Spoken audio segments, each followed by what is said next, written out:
Je vais vous présenter aujourd'hui mon projet d'aménagement d'un Nintendo Store à Casablanca. Je vais d'abord vous donner un petit contexte historique de la marque. Il faut savoir que Nintendo a été créé en 1889 et a d'abord été un fabricant de cartes traditionnelles japonaises avant d'évoluer vers le jeu vidéo en 1975.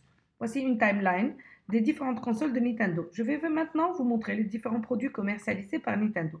Tout d'abord la console Switch et Switch Lite, ainsi que les consoles DS, 3DS et 2DS. En ce qui concerne les jeux, ils sont ici divisés par univers des personnages les plus emblématiques de Nintendo.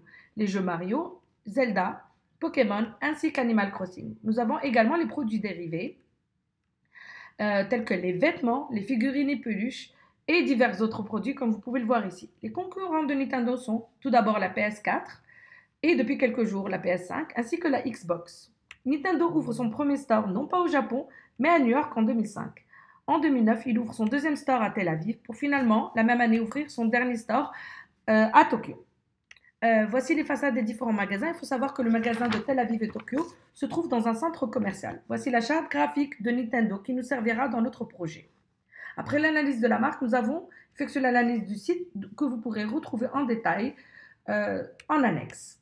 En ce qui concerne l'analyse du plan, les points les plus importants sont le fait que ce bâtiment a 3 façades donnant sur 2 rues, donc une très bonne visibilité de l'extérieur. Les façades sont hautes de 4 mètres, apportant lumière et visibilité sur l'intérieur. On a 193 mètres carrés au niveau 0 et 110 mètres carrés à la mezzanine. Voici la liste des produits qui seront en vente au Nintendo Store de Casablanca. En ce qui concerne le programme que voici, nous allons le voir maintenant plus en détail à travers le cahier d'intention et les moodboards. En ce qui concerne les façades, l'idée est d'avoir un univers tridimensionnel avec des personnages et décors en taille réelle, représentant par exemple un stage d'un jeu en vente, ainsi que des images autocollantes sur la vitrine et le soir d'avoir des images holographiques. L'espace showroom sera divisé en 2 parties principales, un espace autour des jeux vidéo et un espace divisé autour des personnages principaux de l'univers Nintendo avec des présentoirs simples et minimalistes. En ce qui concerne l'espace test jeux vidéo, il sera composé de bornes test ainsi que d'un écran géant. L'espace Memorabilia, lui, va représenter les différentes consoles de Nintendo qui seront exposées sur des présentoirs en forme de tube de plombier. L'espace quant à lui reflètera, comme le reste du magasin, d'un univers minimaliste et simple. Finalement, l'espace Nintendo Labo sera un grand espace ouvert avec des gros coussins au sol et des assises et des tables en carton. Et un faux plafond avec des suspensions en plexi aux couleurs de Nintendo Labo. J'ai également effectué un cahier des charges que vous pouvez retrouver en annexe. Nous avons ici l'organigramme qui vous montre exactement où se trouvent les différents espaces. Nous allons maintenant passer à la partie technique. Voici le plan de l'existant. Ensuite, le plan de maçonnerie avec la création des espaces fermés. En ce qui concerne le plan d'aménagement, nous retrouvons en face de l'entrée la caisse qui est l'espace principal, juste derrière l'espace test jeux vidéo avec les bornes et l'écran géant. À sa gauche, l'espace qui est divisé autour des différents espaces de Nintendo, Mario, Zelda et Pokémon, avec les différents produits dérivés.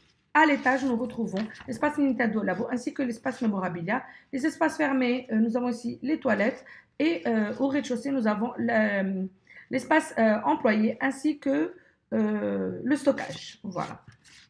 Voici les cotations de circulation, les différentes coupes longitudinales et transversales. Voici le plan de circulation pour les employés et les clients. Ici, nous avons le plan de calpinage qui montre principalement l'utilisation d'un sol stratifié chaîne naturelle au niveau 0 et l'espace Memorabilia, ainsi qu'une moquette couleur gazon à l'espace Nintendo Labo. Ce qui concerne le faux plafond, l'idée est d'avoir au niveau 0 un espace qui s'inspire, enfin un faux plafond qui s'inspire des capsules, du logo, de la forme du logo, et au niveau du Nintendo Labo, des formes en forme de nuages suspendus en plexi. Voici les cotations linéaires du faux plafond, cotations rayon. En ce qui concerne le plan de climatisation, il montre une diffusion optimale de l'air dans tous les magasins. Ici, nous avons un plan d'éclairage qu'on verra mieux, ce sera plus visible au niveau des 3D. Voici les élévations de façade en arcade, les arcades qui sont à 2 niveaux. Ici, nous avons la maquette blanche montrant plus de détails. Voici celle du rez-de-chaussée, ainsi que celle de la mezzanine. Nous passons finalement au rendu 3D effectué. Tout d'abord, la façade avec 2 niveaux d'arcade ainsi que 2 couches d'arcade plexi rouge au niveau 0. Les arcades supérieures sont occupées par des tags d'artistes marocains. Là, c'est l'entrée du magasin où nous retrouvons l'ambiance minimaliste du store, la caisse centrale ainsi que les présentoirs autour. Derrière la caisse, nous retrouvons là notre univers jeux vidéo avec la voûte et des jeux vidéo de chaque côté. À droite, les bornes de jeu. Une autre vue du coin jeux vidéo avec un zoom sur les amiibo. Là, nous avons les produits dérivés divisés autour des personnages Mario, Pokémon et Zelda.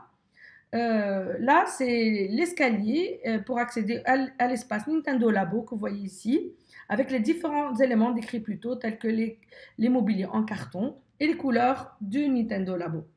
Finalement, nous avons effectué une liste de mobilier détaillée. Vous pouvez retrouver en annexe avec tous les détails de dimensions et descriptifs, ainsi que les quantités. Voici les croquis des mobiliers. Pour finalement passer à la 3D, nous avons le comptoir principal, le comptoir que l'on retrouve au niveau de Nintendo Labo, les différents présentoirs minimalistes et simples comme l'univers de ce magasin, les présentoirs podium avec les personnages où on peut mettre des peluches autour, les présentoirs pour les amiibo qui sont illuminés, les bornes test jeux vidéo, la machine pour, comment on appelle ça, une machine pour attraper des amiibo en y mettant des pièces, les présentoirs pour les consoles dans l'espace Memorabilia et finalement le mobilier en carton. Merci de votre attention.